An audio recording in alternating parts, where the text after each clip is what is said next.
called it that is that we have a distinction in the world, particularly NLP practitioners. There's some who do coaching and some who are qualified to do therapy.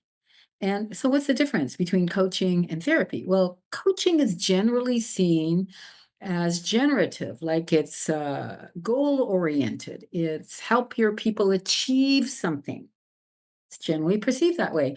And therapy is generally perceived as remedial, helping fix issues and problems. Now, many people know that I teach the language and behavior profile, which is a version of the NLP meta program. So coaching is viewed as toward a goal, and therapy is viewed as away from a problem, toward and away from.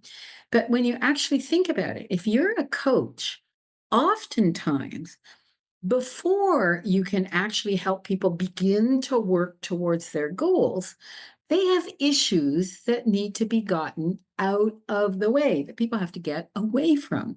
So I thought, well, what would be some great techniques to help fuel that, to help feed that, to help people get rid of the issues that are still blocking them from seeing? Blame frame is a frame of mind in which people can't sort of see beyond what the problem is. What would be some advanced techniques? So I have taken, with Connie Ray Andreas's permission, one technique that she developed that I have been using personally in my practice and in my training practice for years. And I actually went over the instructions with her and she corrected me. So you have the pièce de la résistance, the best version of that. So I've taken a technique from her, and that technique is called creating mental space. That's my name for it. How to unstick clients in order to get them ready to move towards positive outcomes. So my goal in our session is to show people this technique and actually get them to practice pieces of it if we can break up into smaller groups, because I think it's a really important verbal skill for people to master. So that'll be the first technique we're going to cover. Great. Amazing. And could you say a little bit more about, because what struck with me was the idea of creating mental space. It's almost like I immediately had an experience of it. Oh, so in what way would you mean creating that mental space? So, when someone's stuck in a problem, the problem is bigger than they are. They go, I'll never get, or they're hopeless, or even if they're NLP trained, when it comes to them, they have a belief, oh, this won't work for me. This problem is so big and and it's dominating. And here's a habit that I have. I ruminate. So when I'm upset about something or bothered by something, goes round and round and round, usually when I'm trying to sleep.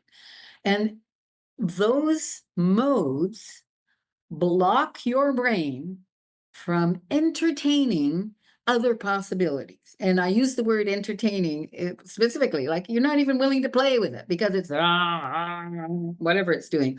And I think lots of people can identify with that ruminating around and around the same thoughts, right? And this technique helps people put the issue where it really needs to be. And it's a very precise verbal technique. And where does it need to be? The issue needs to be in the past up to the present, because the future hasn't happened yet. The problem is when you're stuck in a negative emotional state, is that your negative emotional state takes up your whole timeline, your whole time frame. It exists all around you. And so there is no mental space. So the technique is a very precise verbal technique.